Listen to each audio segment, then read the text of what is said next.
1er octobre. Pauvre monsieur. Je crois que j'ai été trop raide, l'autre jour, avec lui, dans le jardin. Peut-être ai-je dépassé la mesure? Il s'imagine, tant il est godiche, qu'il m'a offensé gravement et que je suis une imprenable vertu. Ah! Ses regards humiliés, implorants, et qui ne cessent de me demander pardon. Quoique je sois redevenue plus aguichante et gentille, il ne me dit plus rien de la chose, et il ne se décide pas davantage à tenter une nouvelle attaque directe, pas même le coup classique du bouton de culotte à recoudre. Un coup grossier, mais qui ne rate pas souvent son effet. En ai-je recousu, mon Dieu, de ces boutons-là? Et pourtant, il est visible qu'il en a envie, qu'il en meurt d'envie, de plus en plus. Dans la moindre de ses paroles éclate l'aveu détourné de son désir, et quel aveu! Mais il est aussi de plus en plus timide. Une résolution à prendre lui fait peur. Il craint d'amener une rupture définitive, et il ne se fie plus à mes regards encourageants. Une fois, en m'abordant avec une expression étrange, avec quelque chose d'égaré dans les yeux, il m'a dit: Célestine, vous, cirez, très bien, mes chaussures, très, très, bien. Jamais, elles n'ont été, cirées, comme ça, mes chaussures. C'est là que j'attendais le coup du bouton. Mais non. Monsieur haletait, bavait, comme s'il eût mangé une poire trop grosse et trop juteuse. Puis il a sifflé son chien, et il est parti. Mais voici ce qui est plus fort. Hier, madame était allée au marché, car elle fait son marché elle-même, monsieur était sorti depuis l'aube, avec son fusil et son chien. Il rentra de bonne heure, ayant tué 3 grives, et aussitôt monta dans son cabinet de toilette, pour prendre un tub et s'habiller, comme il avait coutume. Pour ça. Monsieur est très propre, lui, et il ne craint pas l'eau. Je pensais que le moment était favorable d'essayer quelque chose qui le mit enfin à l'aise avec moi. Quittant mon ouvrage, je me dirigeai vers le cabinet de toilette, et quelques secondes, je restai l'oreille collée à la porte, écoutant. Monsieur tournait et retournait dans la pièce. Il sifflotait, chantonnait. Et allez donc, Mamselle Suzon. Et ronron, ronron, petit patapon. Une habitude qu'il a de mêler, en chantant, un tas de refrains. J'entendis des chaises remuer, des placards s'ouvrir et se refermer, puis, l'eau ruisseler dans le tub des fuis, des br, que la surprise de l'eau froide arrachait à monsieur. Alors, brusquement, j'ouvris la porte. Monsieur était devant moi, de face, la peau toute mouillée, grelottante, et l'éponge, en ses mains, coulait comme une fontaine. Ah! Sa tête, ses yeux, son immobilité. Jamais, je ne vis, je crois, un homme aussi ahuri. N'ayant point de manteau pour recouvrir la nudité de son corps, par un geste, instinctivement pudique et comique, il s'était servi de l'éponge comme d'une feuille de vigne. Il me fallut une forte volonté pour réprimer, devant ce spectacle, le rire qui se déchaînait en moi. Je remarquai que monsieur avait sur les épaules une grosse touffe de poils, et la poitrine, tel un ours. Tout de même, c'est un bel homme. Mazette. Naturellement, je poussai un cri de pudeur alarmé, ainsi qu'il convenait, et je refermai la porte avec violence. Mais derrière la porte, je me disais, il va me rappeler, bien sûr. Et que va-t-il arriver? Ma foi. J'attendis quelques minutes. Plus un bruit, sinon le bruit cristallin d'une goutte d'eau qui, de temps en temps, tombait dans le tub. Il réfléchit, pensai-je, il n'ose pas se décider, mais il va me rappeler. En vain. Bientôt l'eau ruisselle de nouveau, ensuite j'entendis que monsieur s'essuyait, se frottait, s'ébrouait, et des glissements de savates traînèrent sur le parquet, des chaises remuèrent, des placards s'ouvrirent et se refermèrent. Enfin monsieur recommença de chantonner. Et allez donc, Mamselle Suzon. Et ronron, petit patapon. Non, vraiment, il est trop bête. Murmurai-je, tout bas, dépitée et furieuse. Et je me retirai, dans la lingerie, bien résolue à ne plus lui accorder jamais rien du bonheur que ma pitié, à défaut de mon désir, avait parfois rêvé de lui donner. L'après-midi, monsieur, très préoccupé, ne cessa de tourner autour de moi. Il me rejoignit à la basse-cour, au moment où j'allais porter au fumier les ordures des chats. Et comme, pour rire un peu de son embarras, je m'excusais de ce qui était arrivé le matin. Ça ne fait rien, souffla-t-il, ça ne fait rien. Au contraire. Il voulut me retenir, bredouilla je ne sais quoi. Mais je le plantai, là, au milieu de sa phrase dans laquelle il s'empêtrait, et je lui dis, d'une voix cinglante, ces mots. Je demande pardon à monsieur. Je n'ai pas le temps de parler à monsieur. Madame m'attend. Sapristi, Célestine, écoutez-moi une seconde. Non, monsieur. Quand je pris l'angle de l'allée qui conduit à la maison, j'aperçus monsieur. Il n'avait pas changé de place. Tête basse, jambes molles, il regardait toujours le fumier, en se grattant la nuque. Après le dîner, au salon, monsieur et madame eurent une forte pique. Madame disait. Je te dis que tu fais attention à cette fille. Monsieur répondait. Moi? Ah. Par exemple? En voilà une idée. Voyons, mignonne. Une roulure pareille, une sale fille qui a peut-être de mauvaises maladies. Ah. Celle-là est trop forte. Madame reprenait. Avec ça que je ne connais pas ta conduite, et tes goûts. Permets, ah. Permets. Et tous les sales torchons, et tous les derrières crottés que tu trousses dans la campagne. J'entendais le parquet crier sous les pas de monsieur qui marchait, dans le salon, avec une animation fébrile. Moi? Ah. Par exemple? En voilà des idées. Où vas-tu chercher tout cela, mignonne? Madame s'obstinait. Et la petite Jésureau? 15 ans, misérable. Et pour laquelle il a fallu que je paie 500 francs. Sans quoi, aujourd'hui, tu serais peut-être en prison, comme ton voleur de père. Monsieur ne marchait plus. Il s'était effondré dans un fauteuil. Il se taisait. La discussion finit sur ces mots de madame. Et puis, ça m'est égal. Je ne suis pas jalouse. Tu peux bien coucher avec cette Célestine. Ce que je ne veux pas, c'est que cela me coûte de l'argent. Ah. Non. Je les retiens, tous les deux. Je ne sais pas si, comme le prétend madame, monsieur trousse les petites filles dans la campagne. Quand cela serait, il n'aurait pas tort, si tel est son plaisir. C'est un fort homme, et qui mange beaucoup. Il lui en faut.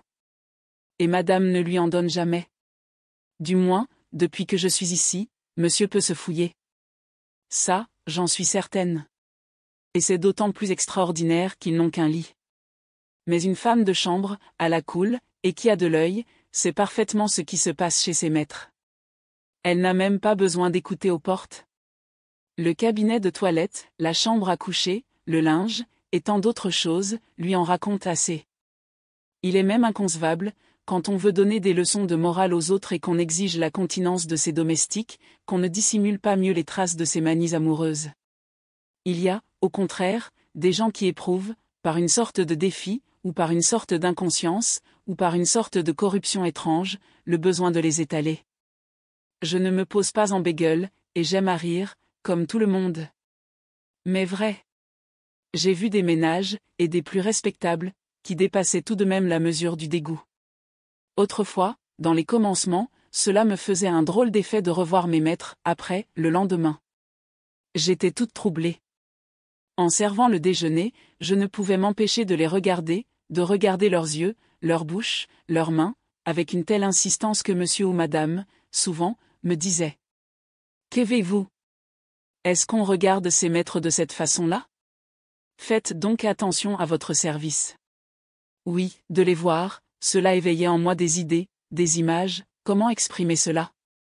Des désirs qui me persécutaient le reste de la journée et faute de les pouvoir satisfaire comme j'eusse voulu, me livraient avec une frénésie sauvage à l'abêtissante, à la morne obsession de mes propres caresses. Aujourd'hui, l'habitude qui remet toute chose en sa place, m'a appris un autre geste, plus conforme, je crois, à la réalité. Devant ces visages, sur qui les pâtes, les eaux de toilette, les poudres n'ont pu effacer les meurtrissures de la nuit, je hausse les épaules. Et ce qu'ils me font suer, le lendemain, ces honnêtes gens, avec leurs airs dignes, leurs manières vertueuses, leur mépris pour les filles qui fautent, et leurs recommandations sur la conduite et sur la morale. Célestine, vous regardez trop les hommes. Célestine, ça n'est pas convenable de causer, dans les coins, avec le valet de chambre. Célestine, ma maison n'est pas un mauvais lieu. Tant que vous serez à mon service et dans ma maison, je ne souffrirai pas. Et patati, et patata. Ce qui n'empêche pas monsieur, en dépit de sa morale, de vous jeter sur des divans, de vous pousser sur des lits, et de ne vous laisser, généralement, en échange d'une complaisance brusque et éphémère, autre chose qu'un enfant. Arrange-toi, après comme tu peux et si tu peux. Et si tu ne peux pas, eh bien, crève avec ton enfant. Cela ne le regarde pas. Leur maison. Ah. Vrai. Rue Lincoln, par exemple, ça se passait le vendredi, régulièrement. Il ne pouvait pas y avoir d'erreur là-dessus. Le vendredi était le jour de madame. Il venait beaucoup de monde, des femmes, jacasses, évaporées, effrontées, maquillées, Dieu sait. Du monde très chouette, enfin. Probable qu'elle devait dire, entre elles, pas mal de saleté et que cela excitait madame. Et puis, le soir, c'était l'opéra et ce qui s'ensuit. Que ce fût ceci, ou cela ou bien autre chose, le certain c'est que, tous les vendredis, allez-y donc. Si c'était le jour de madame, on peut dire que c'était la nuit de monsieur, la nuit de Coco. Et quelle nuit! Il fallait voir, le lendemain, le cabinet de toilette, la chambre, le désordre des meubles, des linges partout, l'eau des cuvettes répandue sur les tapis. Et l'odeur violente de tout cela, une odeur de peau humaine, mêlée à des parfums qui sentaient bon, quoi que ça. Dans le cabinet de toilette de madame, une grande glace tenait toute la hauteur du mur jusqu'au plafond. Souvent, devant la glace, il y avait des piles de coussins effondrés, foulés, écrasés, et de chaque côté, de hauts candélabres, dont les bougies disparues avaient coulé et pendaient, en longues larmes figées, aux branches d'argent. Ah! Il leur en fallait des micmacs à cela. Et je me demande ce qu'ils auraient bien pu inventer, s'ils n'avaient pas été mariés. Et ceci me rappelle notre fameux voyage en Belgique, l'année où nous allâmes passer quelques semaines à Ostende. À la station de Feigny, visite de la douane. C'était la nuit, et monsieur très endormi, était resté dans son compartiment. Ce fut madame qui se rendit, avec moi, dans la salle où l'on inspectait les bagages. « Avez-vous quelque chose à déclarer ?» nous demanda un gros douanier qui, à la vue de madame, élégante et jolie, se douta bien qu'il aurait plaisir à manipuler d'agréables choses. Car il existe des douaniers, pour qui c'est une sorte de plaisir physique et presque un acte de possession, que de fourrer leurs gros doigts dans les pantalons et dans les chemises des belles dames. Non, répondit madame. Je n'ai rien. Alors, ouvrez cette malle. Parmi les 6 malles que nous emportions, il avait choisi la plus grande, la plus lourde, une malle en peau de truie, recouverte de son enveloppe de toile grise.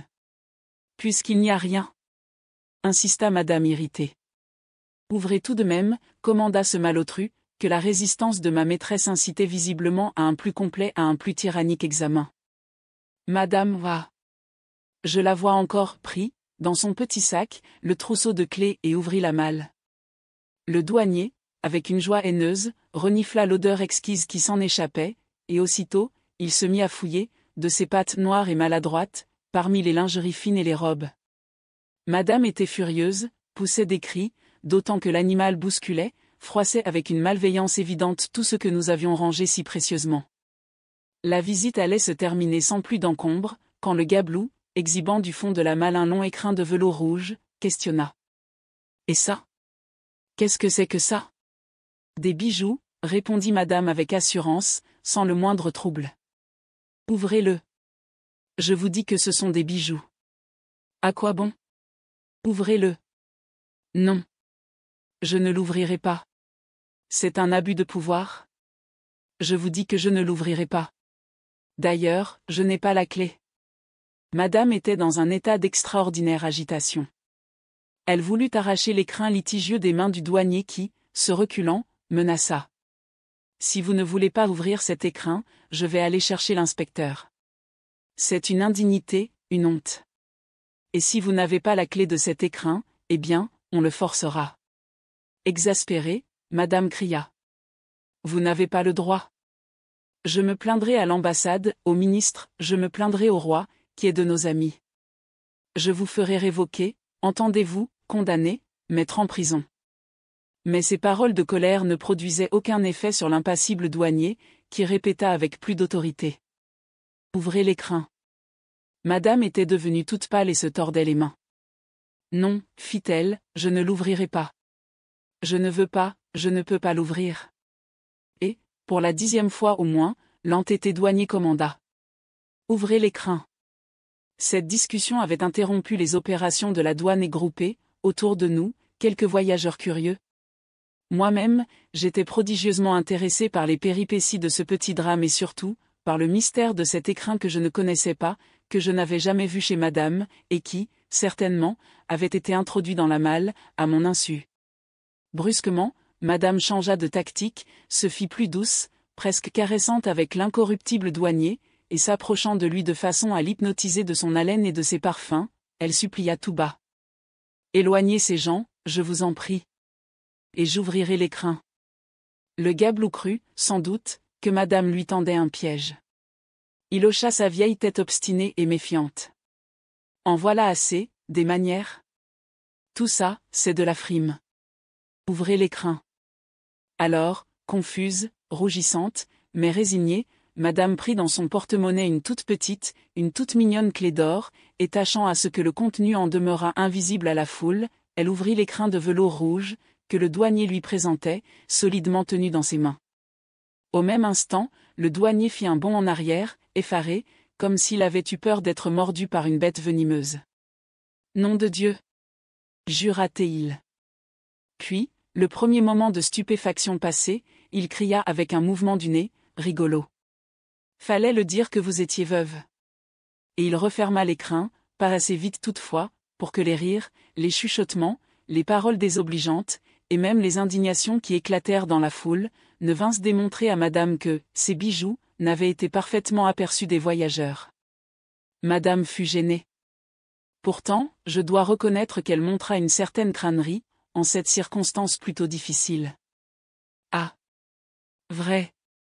Elle ne manquait pas d'effronterie. Elle m'aida à remettre de l'ordre dans la malle bouleversée. Et nous quittâmes la salle, sous les sifflets, sous les rires insultants de l'assistance. Je l'accompagnai jusqu'à son wagon, portant le sac où elle avait remisé l'écrin fameux. Un moment, sur le quai, elle s'arrêta, et avec une impudence tranquille, elle me dit. Dieu que j'ai été bête. J'aurais dû déclarer que l'écrin vous appartenait. Avec la même impudence, je répondis. Je remercie beaucoup madame. Madame est très bonne pour moi. Mais moi, je préfère me servir de ces bijoux-là, au naturel. Taisez-vous. Fit madame, sans fâcherie. Vous êtes une petite sotte. Et elle alla retrouver, dans le wagon, Coco qui ne se doutait de rien.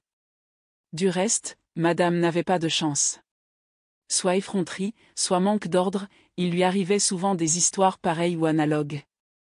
J'en aurais quelques-unes à raconter qui, sous ce rapport, sont des plus édifiantes. Mais il y a un moment où le dégoût l'emporte, où la fatigue vous vient de patauger sans cesse dans de la saleté. Et puis, je crois que j'en ai dit assez sur cette maison, qui fut pour moi le plus complet exemple de ce que j'appellerais le débraillement moral. Je me bornerai à quelques indications. Madame cachait dans un des tiroirs de son armoire une dizaine de petits livres, en peau jaune, avec des fermoirs dorés, des amours de livres, semblables à des paroissiens de jeunes filles.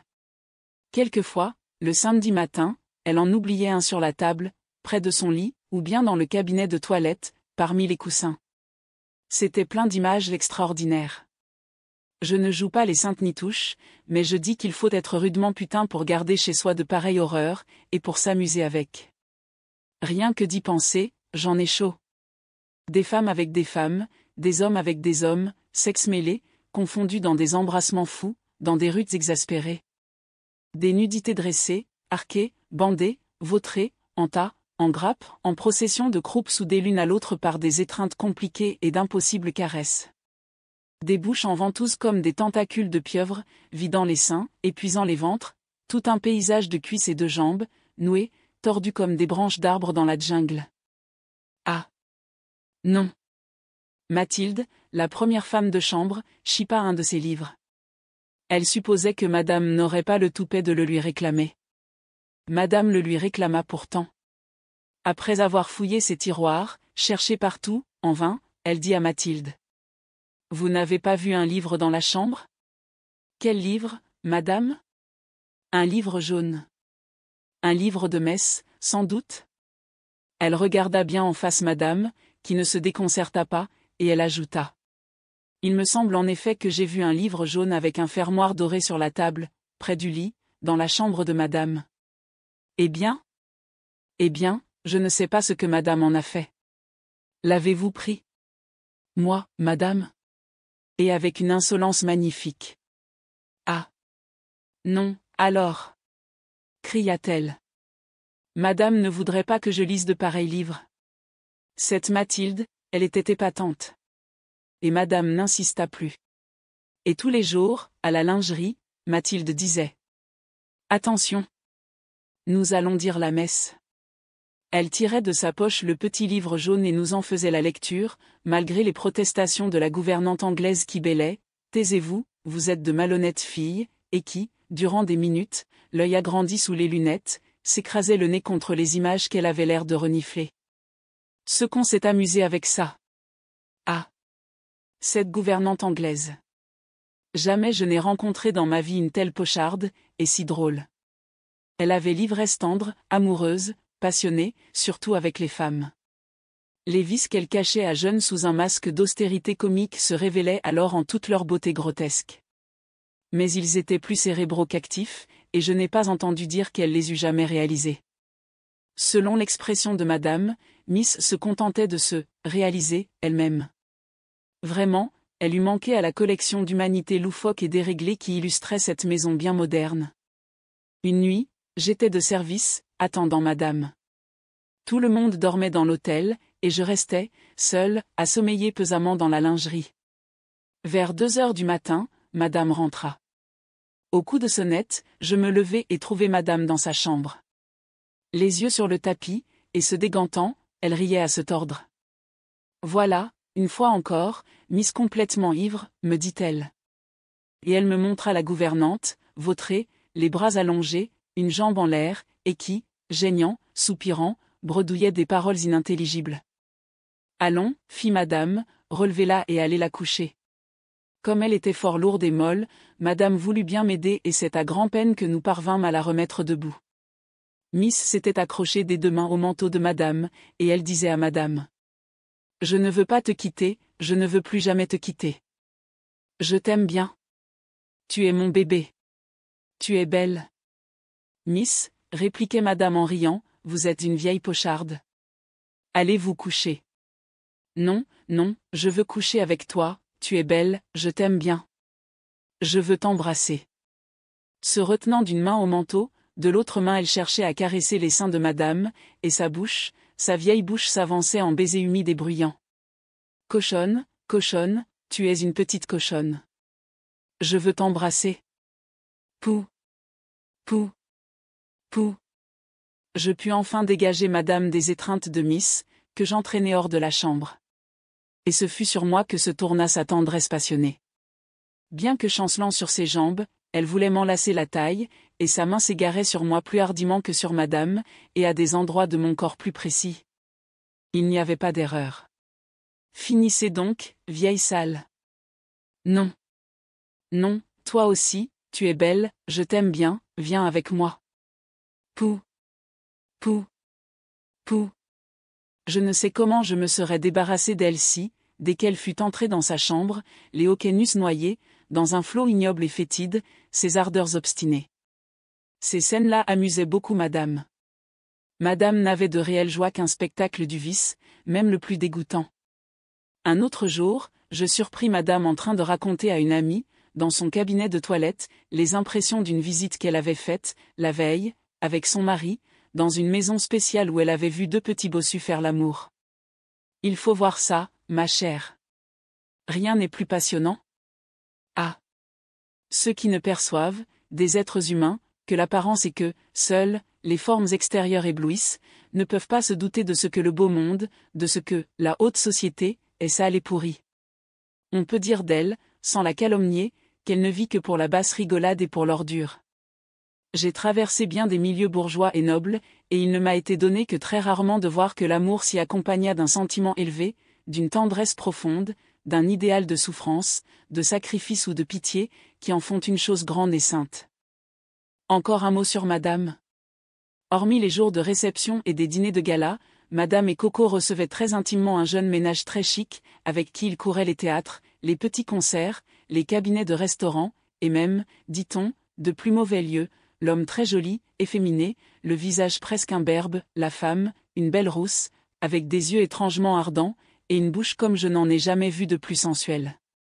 On ne savait pas exactement ce que c'était que ces deux êtres-là. Quand ils dînaient, tous les quatre, il paraît que leur conversation prenait une allure si effrayante, si abominable que, bien des fois, le maître d'hôtel, qui n'était pas bégueule pourtant, eut l'envie de leur jeter les plats à la figure. Il ne doutait point du reste qu'il y eût, entre eux, des relations antinaturelles, et qu'ils fissent des fêtes pareilles à celles reproduites dans les petits livres jaunes de madame. La chose est, sinon fréquente, du moins connue. Et les gens qui ne pratiquent point ce vice par passion, s'y adonnent par snobisme. C'est ultra chic. Qui donc aurait pu penser de telles horreurs de madame, qui recevait des archevêques et des nonces du pape, et dont le Gaulois, chaque semaine, célébrait les vertus, l'élégance, la charité, les dîners smart et la fidélité aux pures traditions catholiques de la France. Tout de même, ils avaient beau avoir du vice, avoir tous les vices dans cette maison-là, on y était libre, heureuse, et madame ne s'occupait jamais de la conduite du personnel. Ce soir, nous sommes restés plus longtemps que de coutume à la cuisine.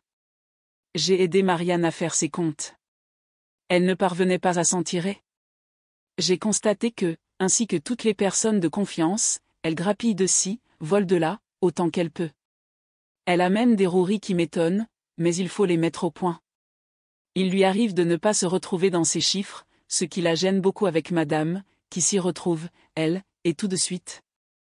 Joseph s'humanise un peu, avec moi. Maintenant, il daigne me parler, de temps à autre. Ainsi, ce soir il n'est pas allé comme d'ordinaire chez le sacristain, son intime ami. Et, pendant que Marianne et moi, nous travaillions, il a lu la libre parole.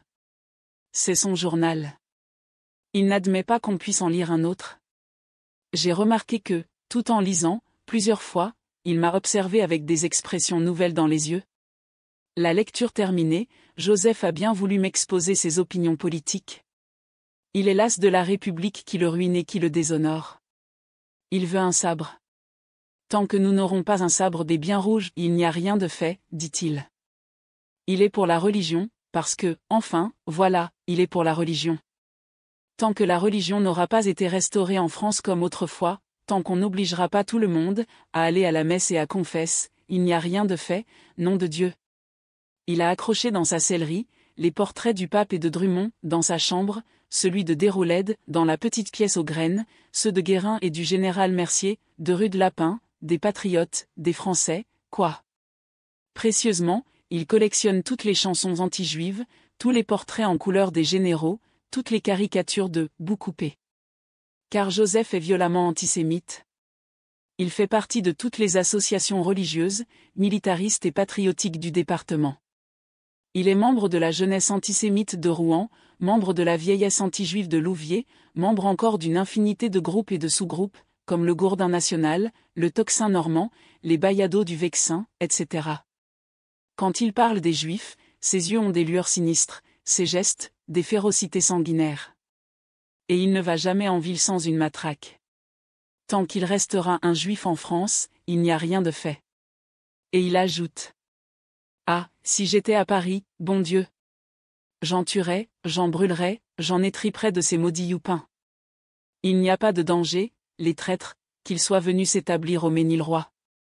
Ils savent bien ce qu'ils font, allez, les vendus. Il englobe, dans une même haine, protestants, francs-maçons, libres penseurs, tous les brigands qui ne mettent jamais le pied à l'église, et qui ne sont, d'ailleurs, que des juifs déguisés.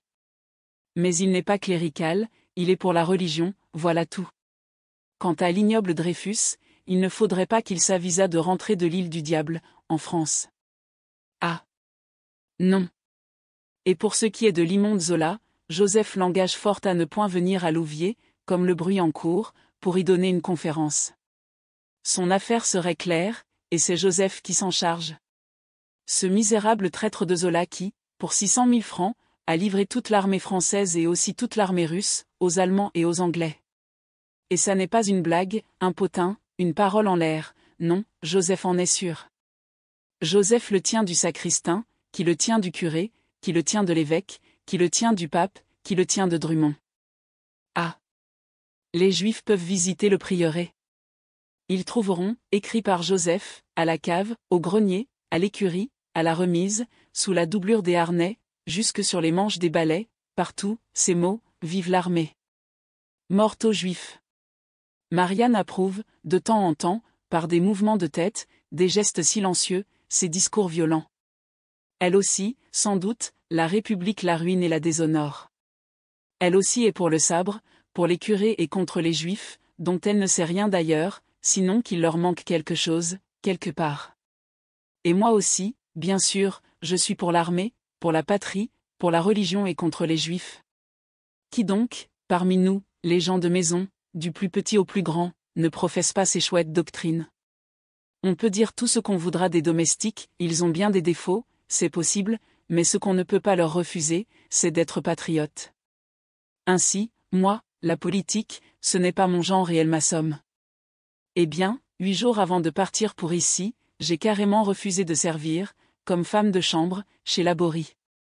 Et toutes les camarades qui, ce jour-là, étaient au bureau, ont refusé aussi. Chez ce salaud-là? Ah! Non alors. Ça, jamais. Pourtant, lorsque je m'interroge sérieusement, je ne sais pas pourquoi je suis contre les Juifs, car j'ai servi chez eux, autrefois, du temps où on pouvait le faire encore avec dignité. Au fond, je trouve que les Juives et les catholiques, c'est tout un. Elles sont aussi vicieuses, ont d'aussi sales caractères, d'aussi vilaines âmes les unes que les autres. Tout cela, voyez-vous, c'est le même monde, et la différence de religion n'y est pour rien.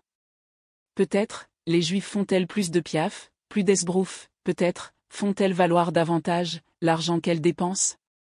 Malgré ce qu'on raconte de leur esprit d'administration et de leur avarice, je prétends qu'il n'est pas mauvais d'être dans ces maisons-là, où il y a encore plus de coulage que dans les maisons catholiques.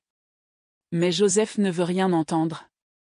Il m'a reproché d'être une patriote à la manque, une mauvaise française, et sur des prophéties de massacre, sur une sanglante évocation de crânes fracassés et de tripes à l'air, il est parti se coucher. Aussitôt, Marianne a retiré du buffet la bouteille d'eau-de-vie. Nous avions besoin de nous remettre, et nous avons parlé d'autre chose. Marianne, de jour en jour plus confiante, m'a raconté son enfance, sa jeunesse difficile, et comme quoi, étant petite bonne chez une marchande de tabac, à Caen, elle fut débauchée par un interne, un garçon tout fluet et tout mince, tout blond, et qui avait des yeux bleus et une barbe en pointe, courte et soyeuse, ah! Si soyeuse! Elle devint enceinte, et la marchande de tabac qui couchait avec un tas de gens, avec tous les sous-officiers de la garnison, la chassa de chez elle. Si jeune, sur le pavé d'une grande ville, avec un gosse dans le ventre. Ah! Elle en connut de la misère, son ami n'ayant pas d'argent. Et elle serait morte de faim, bien sûr, si l'interne ne lui avait enfin trouvé, à l'école de médecine, une drôle de place. Mon Dieu, oui, dit-elle, au boratoire, je tuais les lapins, et j'achevais les petits cochons d'Inde. C'était bien gentil. Et ce souvenir amène sur les grosses lips de Marianne un sourire qui m'a paru étrangement mélancolique. Après un silence, je lui demande. Et le gosse? Qu'est-ce qu'il est devenu? Marianne fait un geste vague et lointain, un geste qui semble écarter les lourds voiles de ses limbes où dort son enfant. Elle répond d'une voix qu'éraille l'alcool. Ah, bien, vous pensez? Qu'est-ce que j'en aurais fait, mon Dieu? Comme les petits cochons d'Inde, alors? C'est ça. Et, elle s'est reversée à boire. Nous sommes montés, dans nos chambres, un peu grises.